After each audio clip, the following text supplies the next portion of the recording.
السلام علیکم ناظرین، میں ہوں غلام عباسیہ اور انتہائی اہم ڈیولپمنٹس ہوئی ہے پاکستان میں۔ جس طریقے سے موسم سرد ہو رہا ہے اسی طریقے سے پالیٹکس جو ہے وہ گرم ہو رہی ہے، اور پی ڈی ایم نے اعلان کل کیا تھا کہ وہ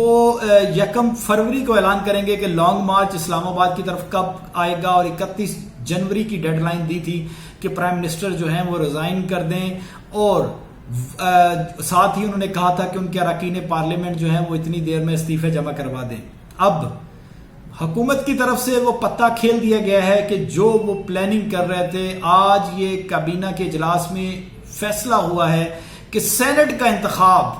فروری میں کروانے کے لیے حکومت جو ہے وہ سپریم کورٹ سے رجوع کرنے کے لیے جا رہی ہے، اور حکومت کی یہ کوشش ہوگی کہ سپریم کورٹ سے جا کر وہ یہ درخواست کریں کہ یہ مارچ کی بجائے فروری میں کر دیے جائیں۔ اچھا، اس کا امپیکٹ کیا ہے؟ پی ڈی ایم کی موومنٹ کا اس سے تعلق کیا ہے؟ میں آپ کو یہ ذرا بتا دوں کہ پی ڈی ایم جو جتنا بھی پریشر بلڈ کر رہی تھی، اس کا سب سے بڑا ریزن یہی تھا کہ سینٹ کے انتخابات میں ان کو حصہ ملے اور ان کی black mailing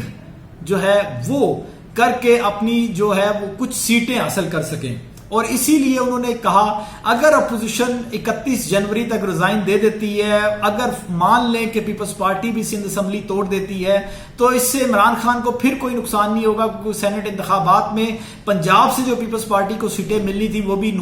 P T I کے کھاتے میں چلی جائیں گی، اور سندھ تک جو سینٹ کا انتخاب ہے وہ ملتوی ہو سکتا ہے۔ اب آنے والے دنوں میں اس حوالے سے کافی اہم ڈیولپمنٹ ہے، اور ایک اہم چیز میں آپ سے شیئر کروں گا۔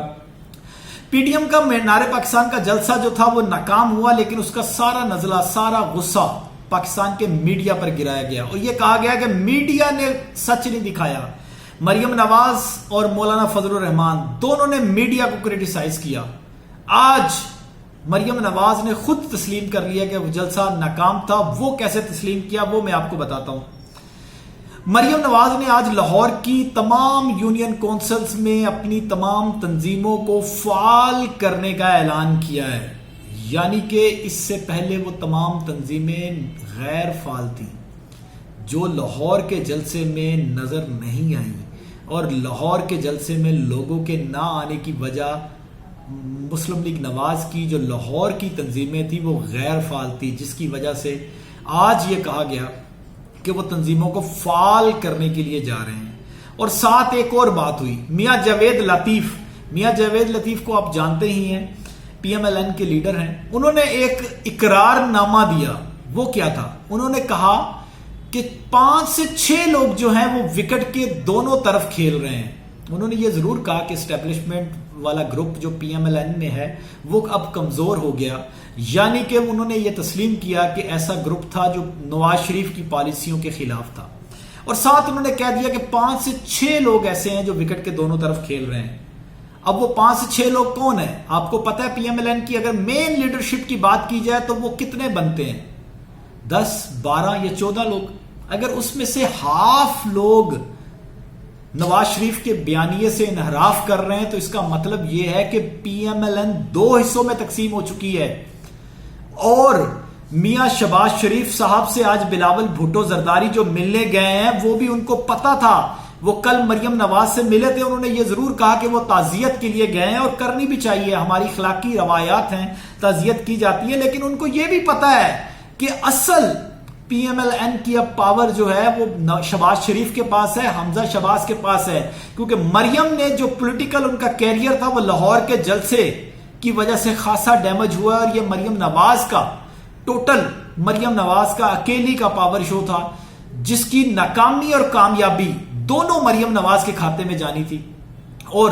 اب جس طریقے سے وہ اپنے منہ سے پی ایم ایل این مان رہی ہے کہ ان کے وہ لاہور کی تنظیم جو ہے یونین کونسلز کے لیول پر ان کو فعال کرنے کے لیے جا رہے ہیں، پارٹی میں سزا اور جزا شروع کرنے جا رہے ہیں۔ اگر جلسہ کامیاب تھا تو پھر سزا جزا کہاں سے آ گئی؟ اگر تنظیمیں فعال تھی تو پھر اب ان کو فعال کیوں کیا جا رہا ہے؟ تو یہ اس کا مطلب یہی ہے کہ انہوں نے خود ان کو اندازہ ہو گیا، اور وہ اب پنجاب کے مختلف علاقوں، کے پی کے مختلف علاقوں کے دورے پہ مریم نواز نکل رہی ہیں، تاکہ کسی طریقے سے لانگ مارچ اگر پی ڈی ایم کرتی ہے تو اس میں کچھ نہ کچھ عزت بچے اور لوگ نکلیں، ورنہ لاہور کے جلسے میں بھی ہم نے دیکھا کہ مولانا فضل الرحمان کے لوگ بڑی تعداد میں تھے، اور جب بھی جے یو آئی فے کا مولانا فضل الرحمان کی تقریر شروع ہوئی تو کراؤڈ جو تھا وہ چارج بھی ہو گیا اور وہ نعروں کے جواب بھی دینے لگ پڑے، لیکن باقی تقریریں انہوں نے بڑے دھیمے انداز میں سنی. تو اس سے اندازہ ہو جاتا ہے کہ کون لوگ تھے وہاں پر اور کتنے لوگ تھے. تو یہ ساری اپڈیٹس تھی. اب اگر حکومت اپوزیشن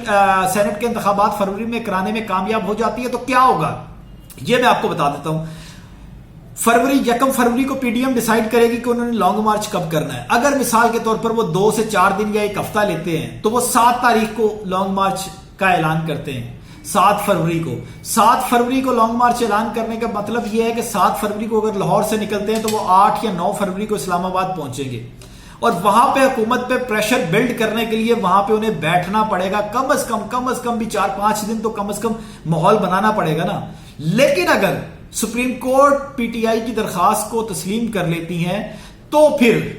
اگر 10 سے 15 کے درمیان فروری میں الیکشن ہی ہو جاتے ہیں تو ان کا سارا شو آلریڈی آنے سے پہلے فلاپ ہو جائے گا، اور اس دوران یہ الیکشن کمپین کریں گے، اپنا سینٹ الیکشن بچائیں گے، استعفے دیں گے، کیا کریں گے. یہ ساری سینیریو جو ہے وہ بالکل حکومت نے پاسا پلٹ دیا اپنا یہ ٹرمپ کارڈ کھیل کر، اور انہوں نے ایسا پتا پھینکا کہ حکومت نے اپوزیشن کو ایک دفعہ پریشانی سے دوچار کر دیا. اور میں اب بتا دوں کہ اب پی ڈی ایم کا دوبارہ اجلاس ہوگا اور دوبارہ یہ غور و خوض کریں گے کہ اب کیسے نکلنا ہے ان سارے معاملات سے، کیونکہ حکومت نے جو چال کھیلی ہے، جو پتہ کھیلا ہے، اس نے ساری اپوزیشن کی جو پلاننگز تھی ان کو ایک دم سے ختم کر دیا ہے. اجازت دیجیے، اگلی ویڈیو میں دوبارہ حاضر ہوں گا. اللہ حافظ.